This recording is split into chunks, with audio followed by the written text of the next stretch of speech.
A cabinet reshuffle in Jamaica sees the reassignment of major ministerial responsibilities, and in sport, West Indies players make small gains on the ICC one-day international rankings. I'm Ricardo Roberts, and this is Caribbean in 10 for Tuesday, March 27th. I'll be back with the details after the break.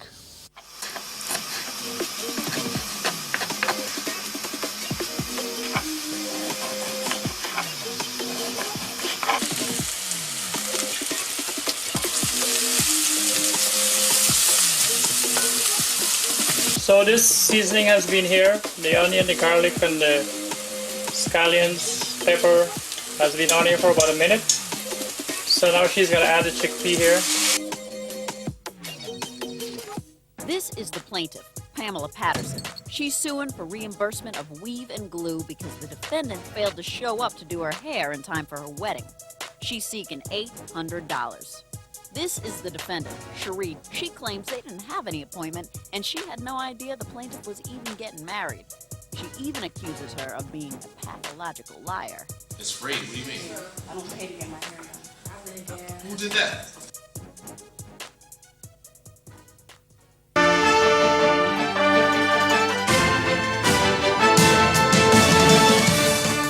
Jamaica's Prime Minister Andrew Holness has announced changes to his cabinet that include the reassignment of some ministers, including the Ministers of Finance and National Security. He has appointed a new finance minister, Dr. Nigel Clark, who won the by-election in the constituency of St. Andrew Northwest 3 weeks ago. Supporting Clark will be Fayval Williams, who is the minister without portfolio in the finance ministry. Former finance minister Audley Shaw has been reassigned to the Ministry of Industry, Commerce, Agriculture and Fisheries.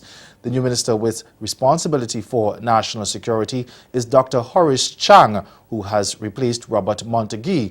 He has been removed to the Ministry of Transport and Mining. Former Transport Minister Mike Henry is now Minister without portfolio in the office of the Prime Minister, while former Minister of Industry Carl Samuda moves to the Ministry of Economic Growth and Job Creation.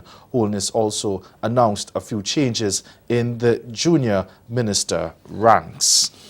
And Trinidad and Tobago's National Security Minister Edmund Dillon has denied that he was found guilty of fraud charges in a New York court. In a media release issued yesterday, he refuted the claims which were made in a post on social media, and he has warned that the statements are highly libelous. Peter Christopher of C News has more on this story.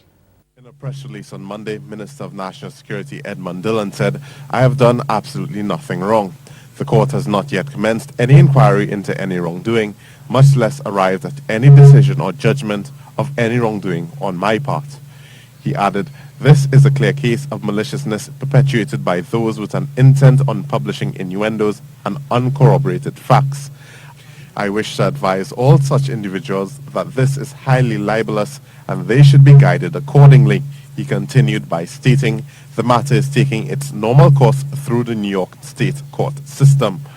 On Sunday, an article originally posted on Facebook page The Brave Boy Report went viral on social media. The post initially claimed that Minister Dillon had been found guilty of fraud in the New York Supreme Court, before adjusting the post to state that the matter was still ongoing. Another post making the rounds on social media suggested a restraining order had been filed against the minister. These posts appeared mere days after Minister Dillon, following a press conference, denied he had fraudulently obtained property from Neville Piper. He told reporters that he had obtained the property as a gift from Mr. Piper, who he had described as a long-standing friend of over 45 years. The release from the minister also related specific facts on the ongoing civil matter involving him, including the next scheduled date for the civil hearing on April 4th.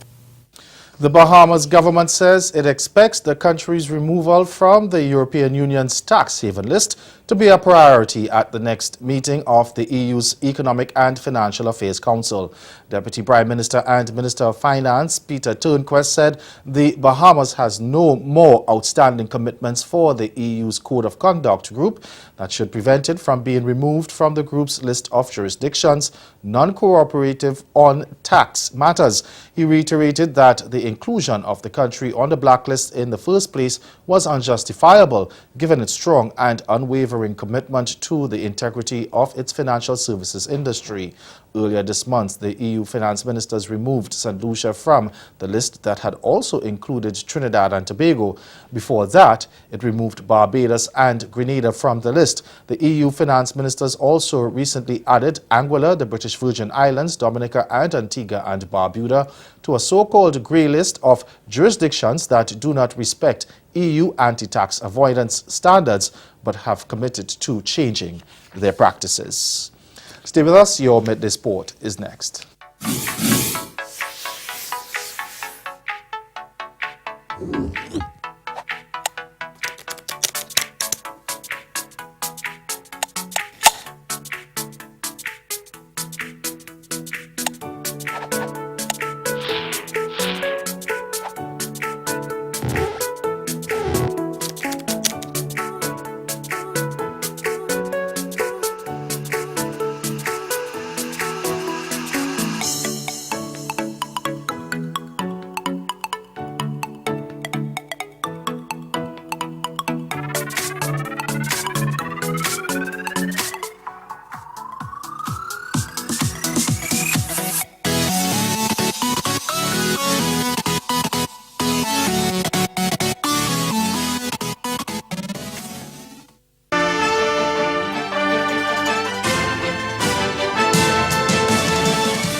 Welcome back. It's now time for sport. West Indies players experienced minimal movement in the latest ICC One-Day International rankings despite the side's relative success in World Cup qualifiers which wrapped up on Sunday in Zimbabwe.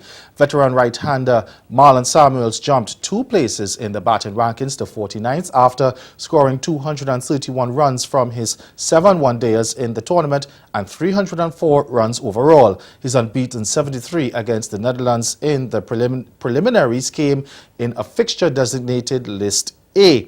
Now, Samuels is the highest-ranked Windies batsman, with the pair of Shea Hope and Evan Lewis the next best at 53rd and 54th, respectively.